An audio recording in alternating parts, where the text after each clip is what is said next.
आइए सम्मानित साथियों, अंजलि रिकॉर्डिंग स्टूडियो, मर्यादपुर जनपद मऊ, हम बिरहा गायक गौरी शंकर आचार्य आपका अभिनंदन स्वागत करते हुए आचार्य बिरहा म्यूजिक चैनल की तरफ से और एक अद्भुत बिरहा आपके बीच में भेजने चल रहे हैं।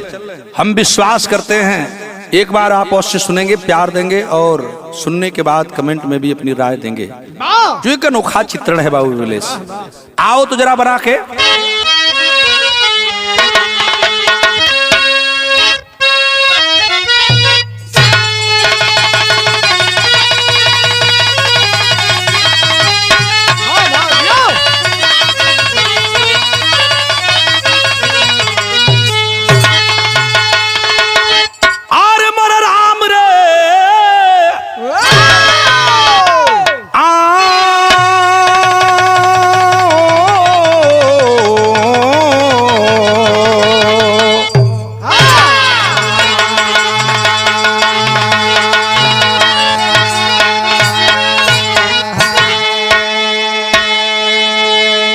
भूमिका से ही कहानी की शुरुआत हो रही है। कवि जी ने भाव दिया है, 4 लाइन भूमिका बेटा।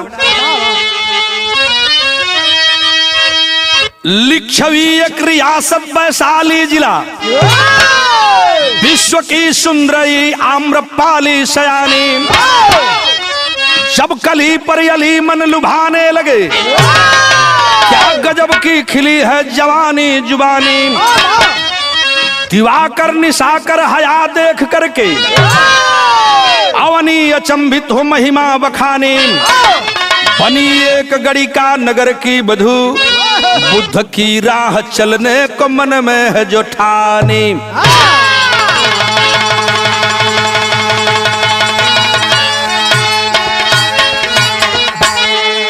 सम्मानित साथियों, कहानी तो तथागत भगवान गौतम बुद्ध के काल के समय की है।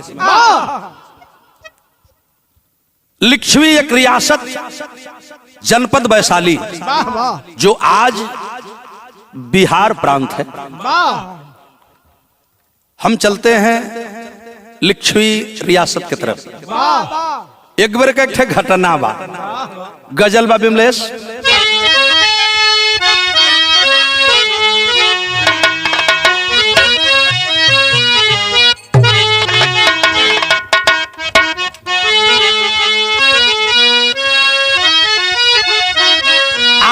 वही तर्ज बा। अब मजा नहीं आता, अब मजा नहीं आता दूर रह के जीने में, अब मजा नहीं आता।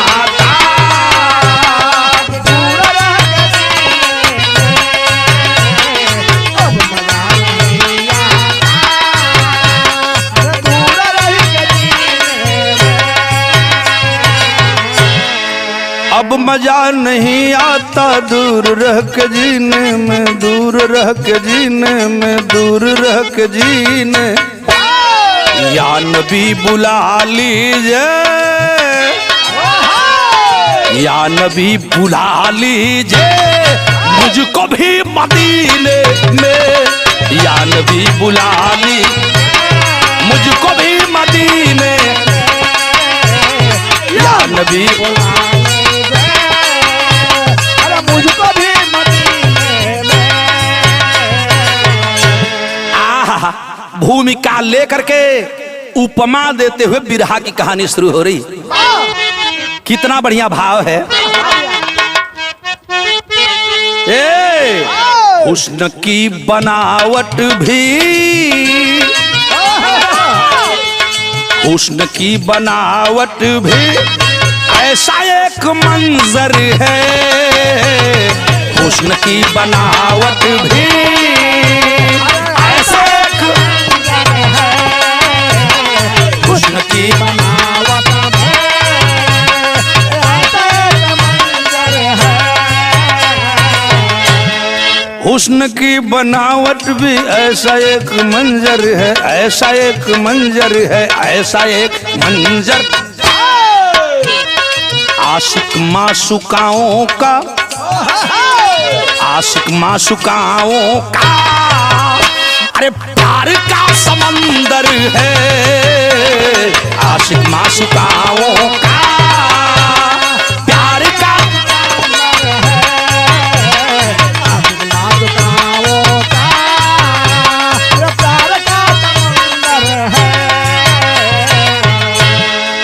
यही से कहानी की शुरुआत हो रही। सर लगल इंग्लिश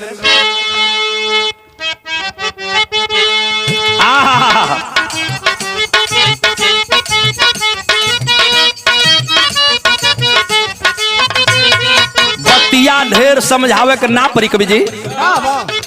बिरहा सुनने वाले श्रोता बंधु खाली लाइन पर ध्यान देबा, आप बतिया समझत जी बाप। बुद्ध के काल पाली ग्रंथ की कहानी है, बुद्ध के काल पाली ग्रंथ की कहानी है, लिच्छवी राज की वैशाली राजधानी है।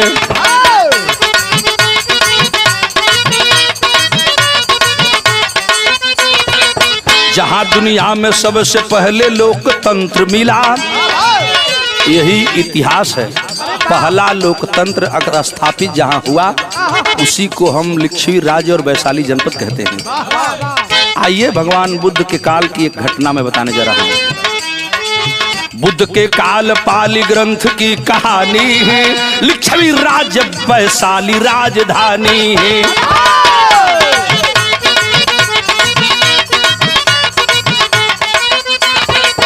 जहां दुनिया में सबसे पहले लोकतंत्र मिला, जहां दुनिया में सबसे पहले लोकतंत्र मिला, वहीं से संसद न्याय प्रियता का मंत्र मिला।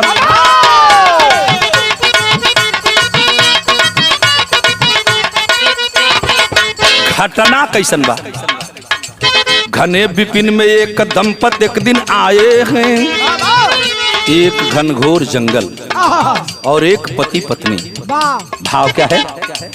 घने विपिन में एक दंपति एक दिन आए हैं, सुघर सलोनी एक अबोध सुता पाए हैं।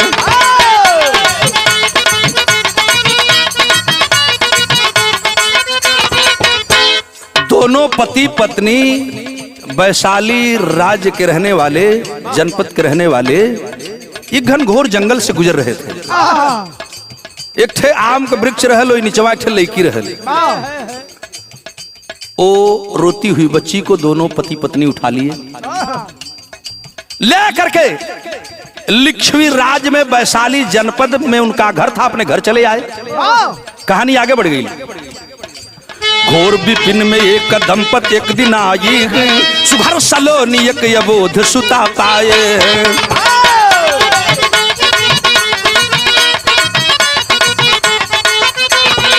16 बसंत में जब कन्या का प्रवेश हुआ, लड़किया धीरे धीरे सयान हो गल। धीरे धीरे जब उमंग आयल, शरीर बढ़ल गल, कितना दिन का हो गल, चढ़ानी उम्र हो गई। 16 बसंत में जब कन्या का प्रवेश हुआ, बनेगी नगर बधू भूप का आदेश हुआ।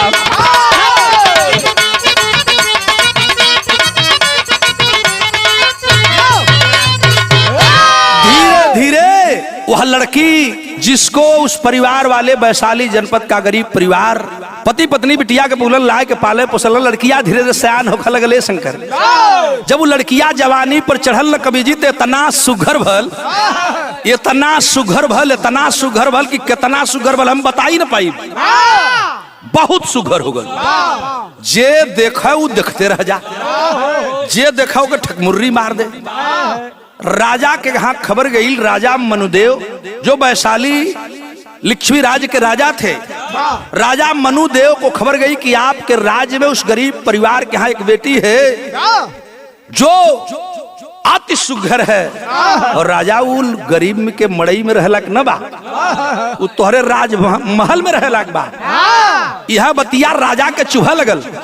राजा मनुदेव उस लड़की के विषय में पता करने लगे, तो लड़की कितना सुघर रहल, कवि जी भाव देत बाटे। ए हरिंदर, ये हमरे लइकैया का तरज बा, कौन तरज तनी बढ़ जाओ बिमलेश।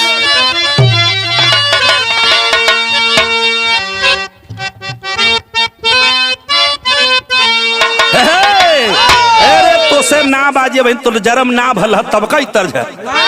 देख हम गावत हैं कि देख के तोहार चोना, देख के तोहार चोना, चेहरा पर लागे टोना।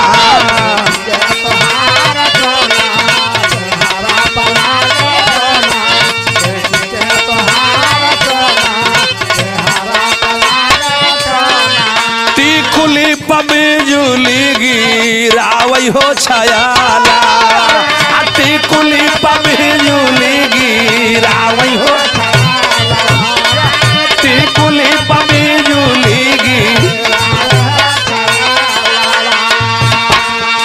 ए शंकर हे विमलेश का बहन जन्म ना भल तो बेचन भैया गाँव। देख के तोहार चोना, चेहरा पलाग टोना, टिकुली से बिजुली गिराव है बहिलावा, टिकुली से बिजुली गिराव हो छयाला।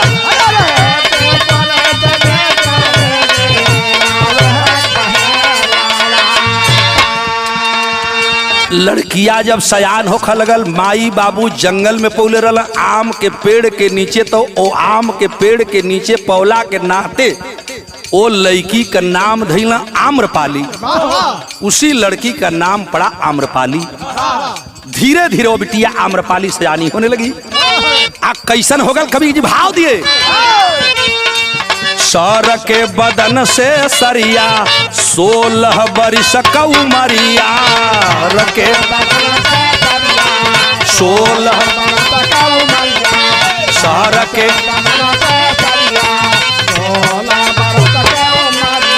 फूला बभारालू भइल हो मयाला, फूला बभारालू।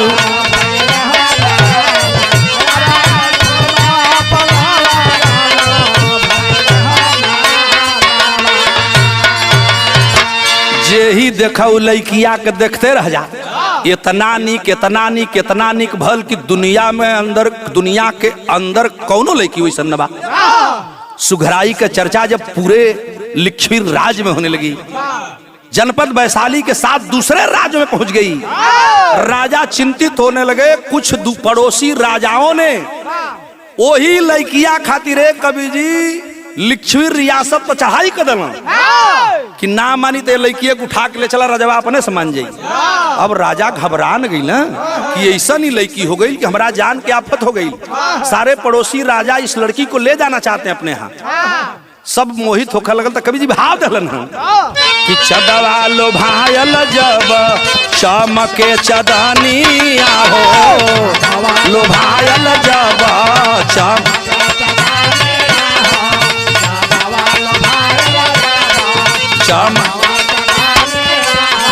मनवा मयूर मन मोहली मोहनिया हो,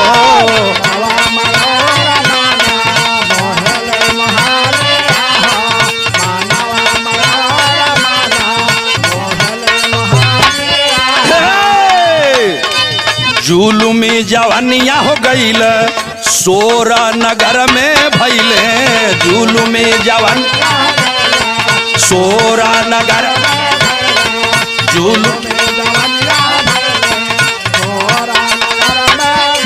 आशा बही दीवाना होई गईला हो मयाना, आशा बही दीवाना होई गईल हो मयाना, आशा बही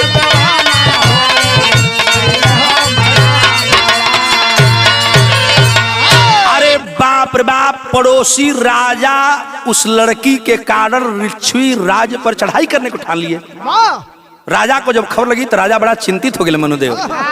अब का होई, परेशान होने लगे। लेकिन इतना आफत काहे मच रहल, एकर कारण रहले विमलेश कि दामिनी दमक मदमस्त बदन। कितना सुघर रहल शंकर, अब दिखाई है ए कवि जी, कितना सुघर रहल। अब हम बताओ थे। दामिनी दमक मदमस्त बदन, दामिनी दमक मदमस्त बदन, अखिया चंदा के हाल नियर, उठवा गुलाब कम पंखुड़िया चलिया हिरनी के चाल नियर बदरा घेर फहरे अचरा कजरा धास तलवार नियर। उपमा अलंकार और सौंदर्य का वर्णन। बदरा घेर फहरे अचरा कजरा धास तलवार नियर। लहरत बलवा गलवा चूम लहरत बलवा गलवा चूम डोले नैया बिचधार नियर। डोले नैया बिचधार डोले नैया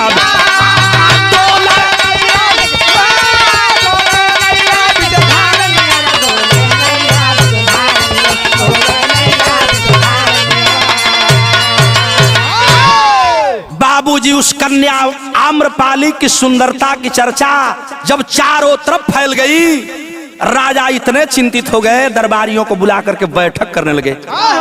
उस बैठक में विचार किया गया कि वैशाली बचेगी कैसे। ये लड़कियां तयाफत का दहलस जो चाह रहा इस लड़की को चाह रहा है और इस लड़की के लिए मेरा पूरा राज्य फंसने जा रहा है। एक दिन राजा बैठक कैलन तो बैठक में निर्णय का निकलल, बिरहा में तर्ज लगी।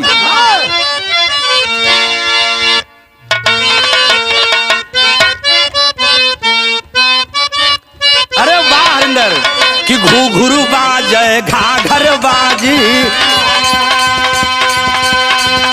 यह गीत बा। घुघरू बाजे घाघर बा अरे और बजे करताल। अरे 900 जोगी मंगल अरे 900 जोगी मंगल गाँव नाचा बिरछिया नारी हो। अरे 900 जोगी नाचा बिरछिया।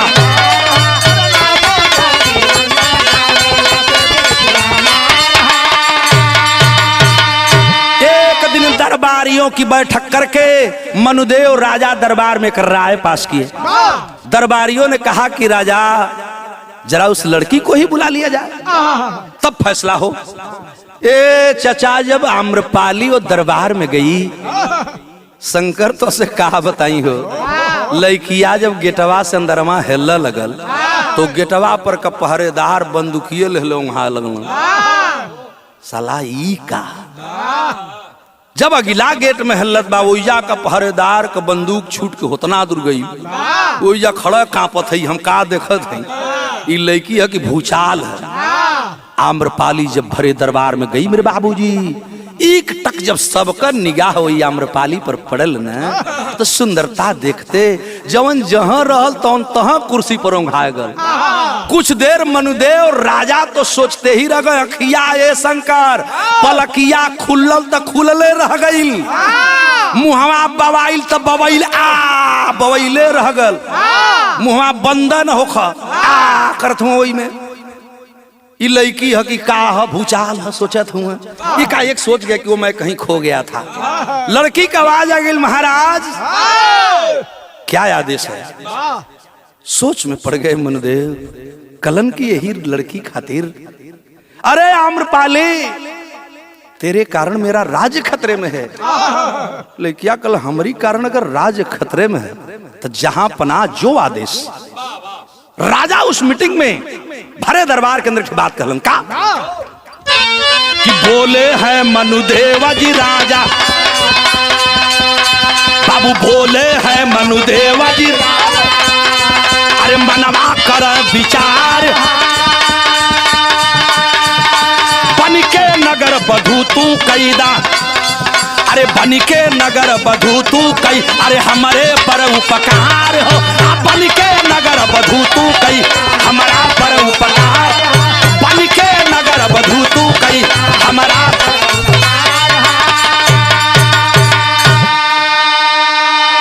अरे आम्रपाली तू एक काम कर दे जिससे पूरे वैशाली का हित है, लिच्छवी राज्य का हित है, तेरी राजधानी का हित है, तेरे राजा का हित है, तेरे प्रजा का हित है।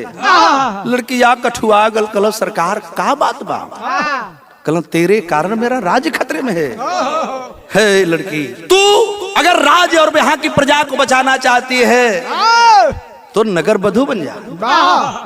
इसी में हमारी और राज्य की, राजा के और प्रजा की सबकी भलाई है। राजा चिरौरी करता हूँ, हथवा जोड़ ले। एगो बात कहलन हम, मानी आम्रपाली वैशाली तोहरो यह शान हो, राज्य में हमारे शांति रही है, राज्य में हमारे शांति यह एक समाधान। ये लड़की नहीं तो कहियो आई हो जाई है, नहीं तो कहियो आय हो जाई आफत बड़ी बरियार हो, नहीं तो कहियो आय हो जाई आफत बड़ी बरियार हो। बन के नगर बधू तू कैदा हमारा पर उपकार हो, बन के नगर बधू तू कई हमारे पर, बन के नगर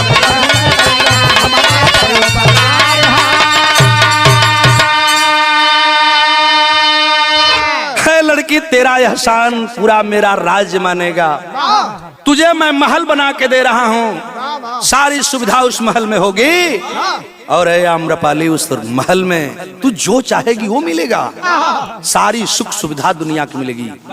लेकिन तू नगर बधू बन के मेरे घर में रहो, उस बंगले में रहो, और नगर बधू बन के जब रहोगी हमारे लोग तुम्हारे यहाँ जाया आया करेंगे तो लोग समझ जाएंगे कि ये लड़की ठीक नहीं है, तो लोग तुम्हारे पर नजर नहीं उठाएंगे।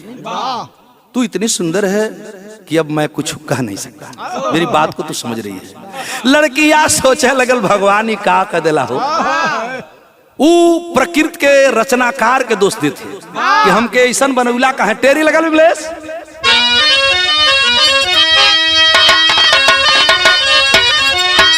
रचनावा कैसन कैला विधनाम, राम रचनावा कैसन कैला विधनाम, जवानी जान का दुश्मन जुनमी बनल बतनावा।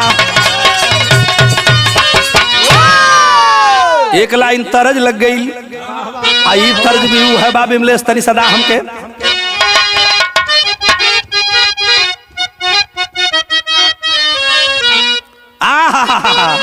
यह तर्ज बा कि बोल जनी बोला, बोल जनी बोल पपिहारा, हरि के बोल जनी बोल पपिहारा, हरि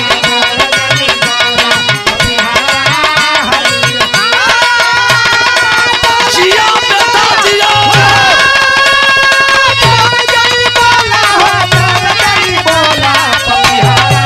हरि के बोल जनी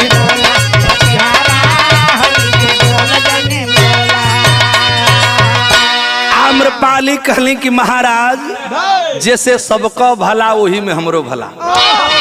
और उसी दिन आम्रपाली ने प्रण कर लिया कि जब मेरे कारण यह राज्य खतरे में है तो करती क्या है वो लड़की कि आज किलवा में, आज किलवा में घुघुरुआ बाजे लगल, किलवा में घुघुरुआ बाजे लगल, किला घुघुरुआ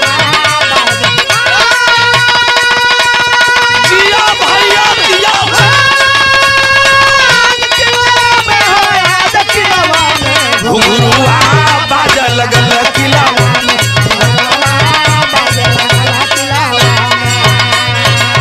यह भैल राजा प्रजा का सम्मान बनी गईली, आम्रपाली वैशाली का जान बनी गईली, आम्रपाली वैशाली का आम्रपाली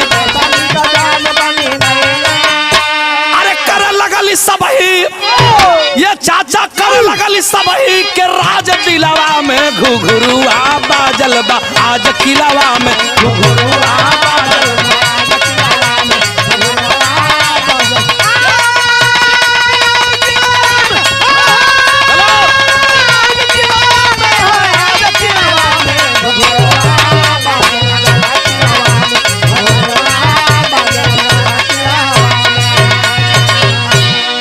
बाबू विमलेश आम्रपाली को महल मिला, सुविधा मिली, सारी सुविधा मिली, लेकिन वह भोग की वस्तु बन गई। राजा का आदेश रहल, नगर बधू बन गई, जे के देहात में हमन कहिला बेस्या। रोज एगो दूगो तीन गो चार गो थुथुन रगन सो जाके घुरियावा सो अब सबके उपभोग की वो वस्तु बन गई। वेश्यावृत्ति का काम अपना लिया कि अगर हम ये तरह रहब तो कुछ लोग ऐसे ना आई हैं। सोच तो दूसरी थी, लेकिन राजा का आदेश भी था कि नगर को बचाना था। आम्रपाली राज की शान बनी जरूर, लेकिन काम बड़ा कठिन है। साल 2 साल 4 साल बीतल रमेश चंद्र सेहरा जी। धीरे धीरे समय जब आगे बढ़ल, एक बड़ी घटना घट जात बा। एक दिन यही तरह नगर बधू बन के वो लड़की अपन जिंदगी बितावे लगल। रोज 2-4 आदमी आवा, महल में जाए, महल से बाहर होए, यह काम बा। आम्रपाली की जिंदगी नरक हो गई। एक दिन की बात, हमारे बाबूजी बिरहा में ठत्तर लगी।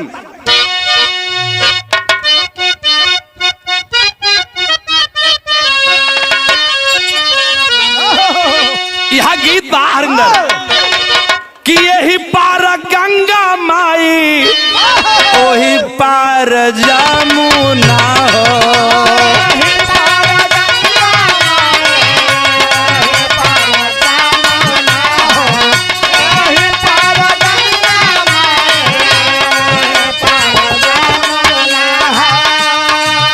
बिचावा में माला हमरा रजऊ डेरावा दलुई हो।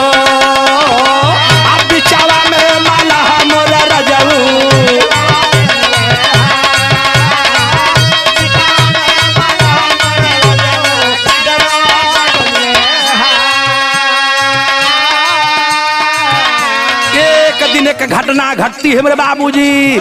जहरिया आम्रपाली का महलिया राजा बनल रहलन। जहरिया आम्रपाली रहत रहलिन ओई में, जहां आदमी आवा, जहां आम्रपाली के देख के सबूर करन। कुछ भीतर जा, कुछ बाहर घेरिया होत हुआ।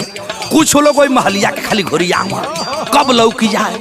आ तौले वही गली से एक आदमी चला। कौन?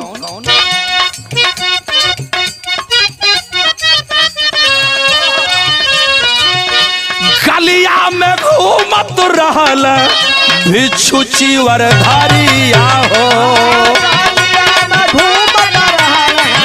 भिक्षु चिवरधारिया हो।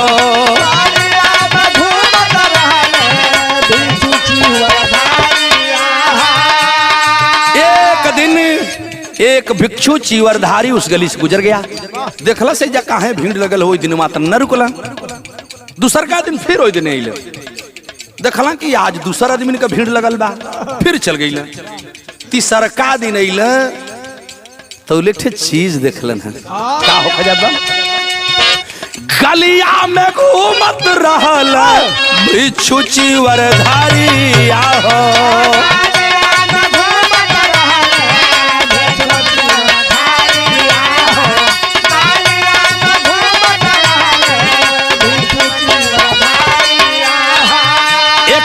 आम्रपाली के तवले आम्रपाली के नजरिया पड़ली हो। तवले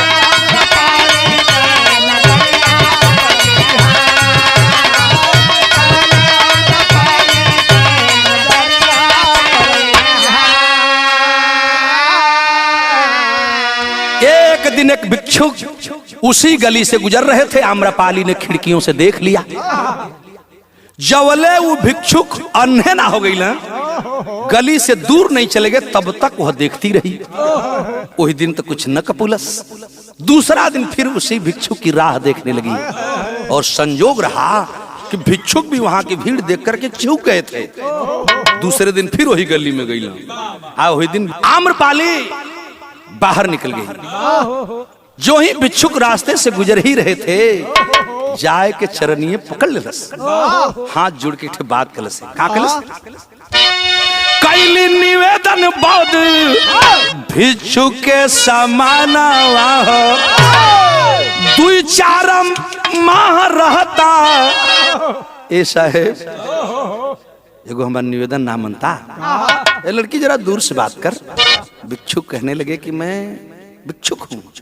कल ये कुल हम ना जाने लइछु भिक्षुक के होला, लेकिन हम एक निवेदन करते। कल का बताओ? दूर खड़े हो गए भिक्षु महाराज और लड़की कह रही है, कैली निवेदन बौद्ध भिक्षु के समाना हो कि 2-4 माह रहता हमारे भवाना हो।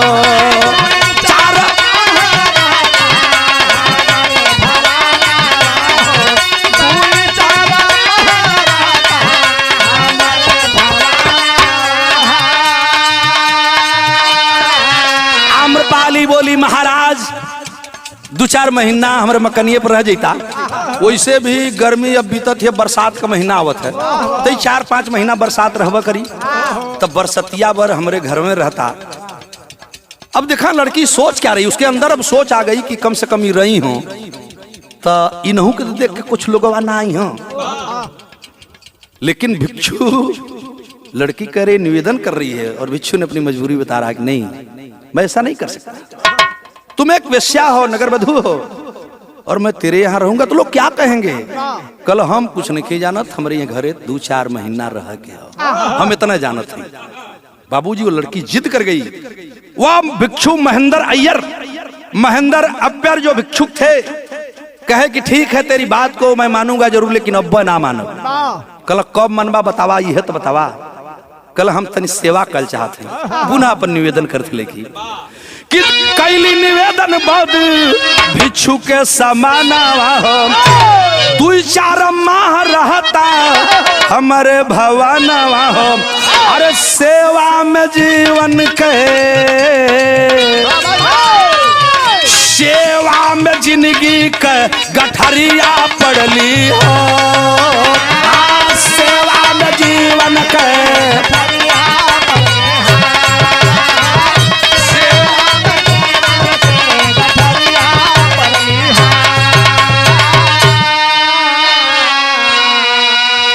रहूंगा, जरूर रहूंगा, लेकिन जब तक मेरे गुरु जो मुझको उपदेश देते हैं, इस संसार के रीति नियम को सिखाते हैं, वो जब तक का आदेश नहीं करेंगे मैं नहीं रह पाऊंगा। कल ताइबा कब कल बस जात है गुरु जी से पूछा और बिहने आई। बौद्ध भिक्षु महाराज महेंद्र अय्यर निकल पड़े और बताया जाता है कि जब आते हैं भगवान तथागत बुद्ध के पास, सारी घटना बताए। वैशाली राज्य की नगर वधू आम्रपाली उसका नाम है महाराज। कह के तो लोग वेश्या कहत हूँ, लेकिन हमें नहीं लगता कि वो वेश्या है। उसने एक निवेदन किया है, आप अगर आदेश दें तो मैं वहां अपना 2-4 महीना वास करूं। मुस्कुरा पड़े भगवान तथागत बुद्ध।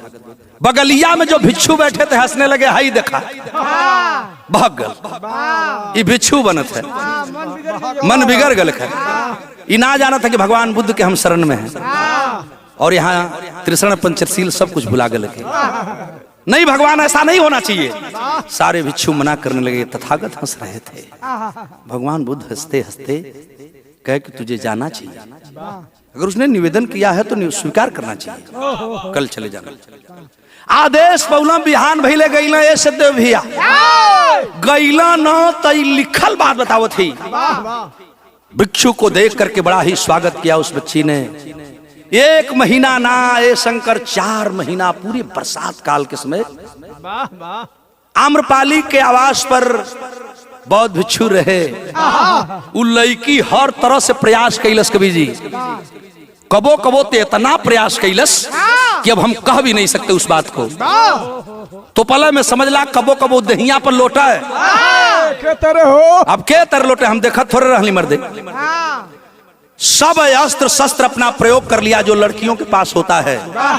अंग का प्रदर्शन करके अर्धनग्न होके नंग होकर के बौद्ध भिक्षु के सामने आती थी, भोजन कराती थी, सेवा करती थी। 3 जून उनका सेवा करे, नहवावे धोवावे मल धोवे, मौका पावे तो कपड़ा निकाल के उघार के जैसे भी चाहे वैसे करे। लेकिन बारे बौद्ध भिक्षु 4-5 महीने बीत गए और बौद्ध भिक्षु का ईमान जेकरी पर विश्व का लोग मरत रहलन, वैसी लड़की को देख करके भी उस बौद्ध भिक्षु के शरीर पर थोड़ी भी सिकन नहीं आई और थोड़ा भी मन डगमगायल ना हो।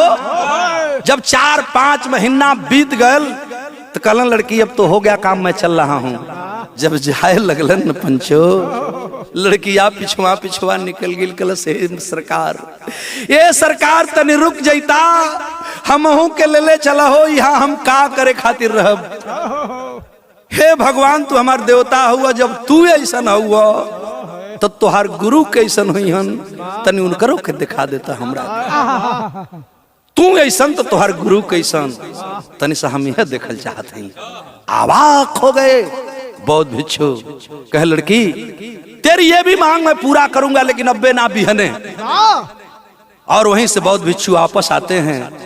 लोग हंसा लगलन कि 4-6 महीना लूट के आल हुए कुल सगरी मजा लेके आल। अब भगवान बुद्ध के लगे, लेकिन आकर के हाथ जोड़कर भगवान बुद्ध के पास खड़े हो गए। बोलन कि सरकार मैं तो अपना समय बिता लिया, उस लड़की की एक और इच्छा है कि वह आपसे मिलना चाहती है।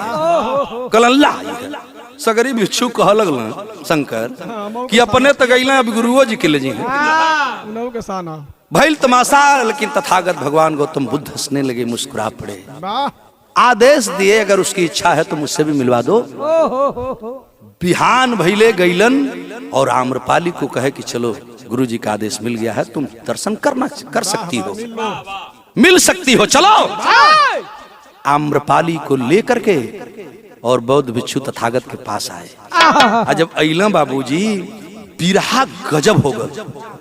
सामने बैठे सारे बौद्ध भिक्षु उपदेश सुन रहे हैं। लड़किया की ओर भगवान बुद्ध ताकत हुआ और गुरु की ओर ताकत है।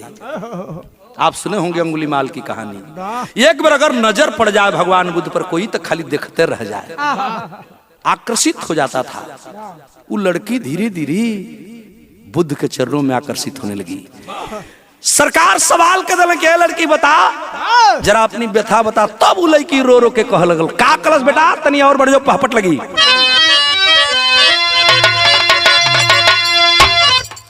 कि माई बाबू पवला पीछे बना सुना बाए भगवान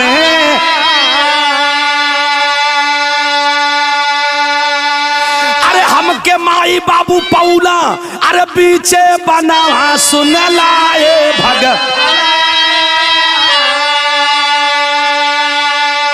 आम के तरुवर नीचे अबोध तना सुन लाए भगवान।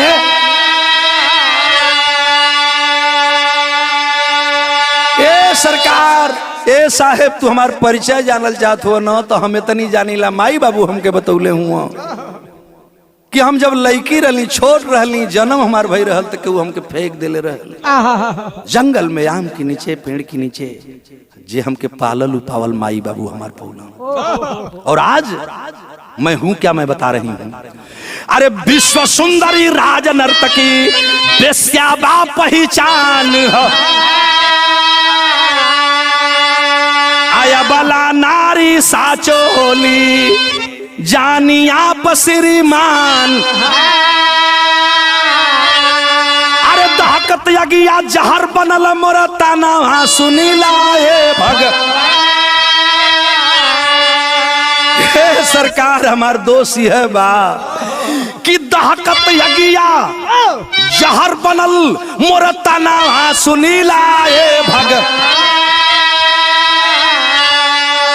बेस्या कही के बोला रे जमाना सुनी लाए भग।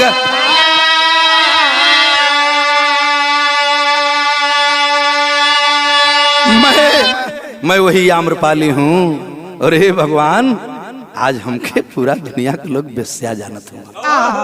सरकार का तू अपनी शरण में हमके ना ले सकल। सारे भिक्षुक हंस पड़े। ला अभी है भगवान के बाकी है ये यस्या बेस्या के भी अपनावा। अरे जा भग भग भग भगो यहां से। तथागत मुस्कुराने लगे और हंस करके आम्रपाली बेस्या की तरफ नजर डाल दौड़ाए और एक बात कहा तथागत ने। क्या कहा भाव आल्हा लगी बेटा उठा के दो।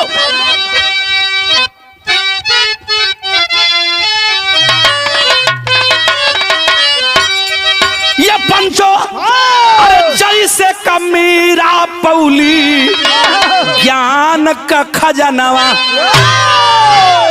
आए हैं मन बैरागल भैली जाग में महा।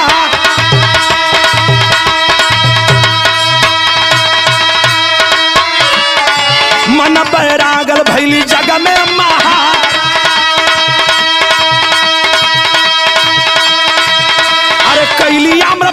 साके मुनि दरसाना।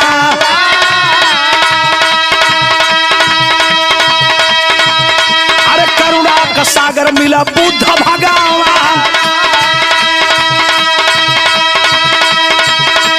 दुनिया में मानवता का दिए जो संदेशा। अरे करुणा का सागर जेके जाने ला जहान।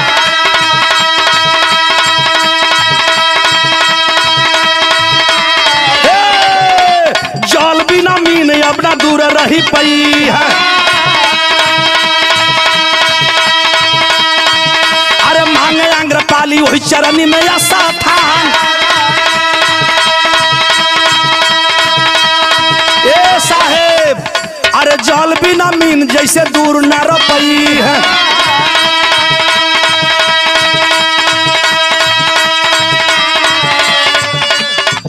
अरे आम्रपाली मांगेली चरण में ऐसा था।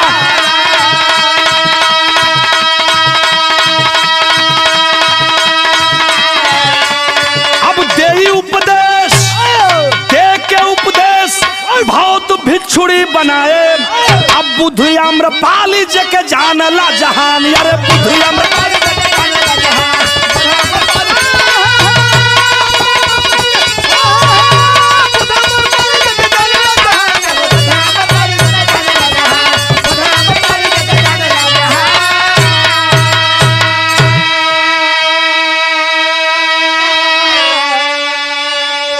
वहां बैठे सारे बौद्ध भिक्षुओं ने कहा जा जा जा जा जा।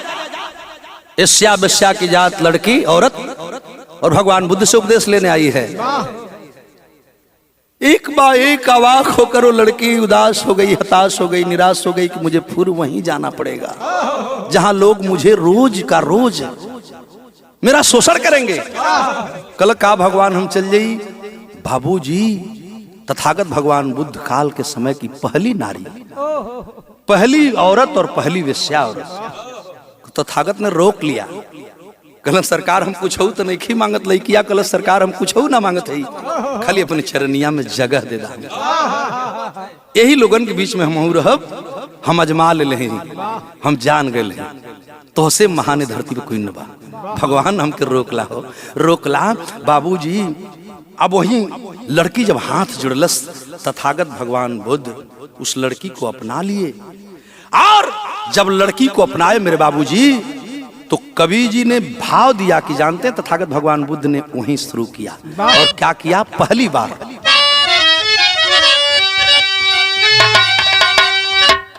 कि बनी के नगर बधू से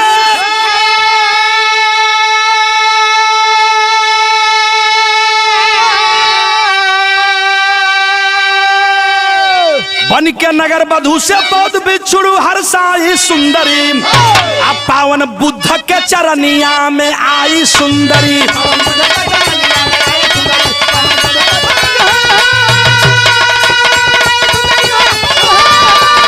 जिया बेटा जिया।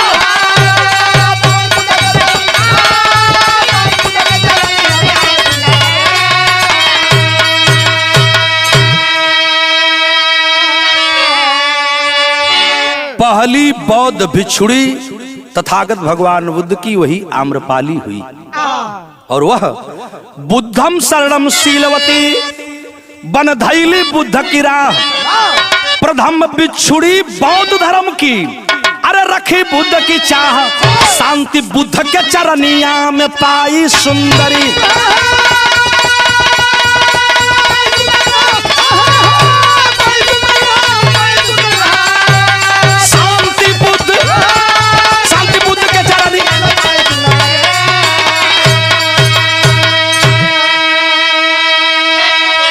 वही आम्रपाली शंकर प्रथम भिक्षुड़ी बनी तथागत भगवान बुद्ध का उपदेश पा करके।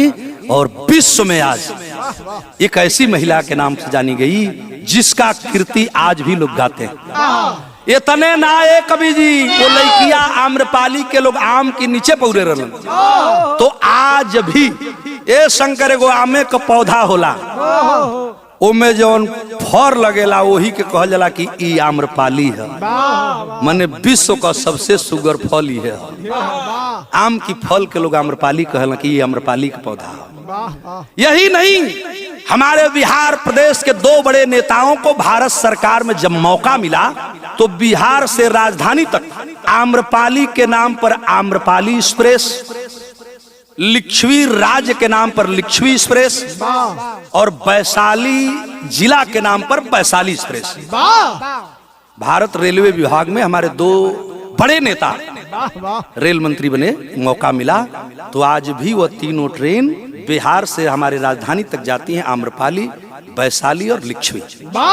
बिरहा का हमारा कवि जी यही समापन हो खजात बा। आखिरी लाइन, गुरुदिल मोहम्मद राम सेवक सिंह शिवदन हरिद्वार, कभी गया लाल जगलू यादव जगधारी देहल प्यार, अरे रचनावा ऐसन कैला विधनाम, गौरी ईश्वर चंद कवि रंजन का तरानावा, रचनावा ऐसन कैला विधनाम, कवि रंजन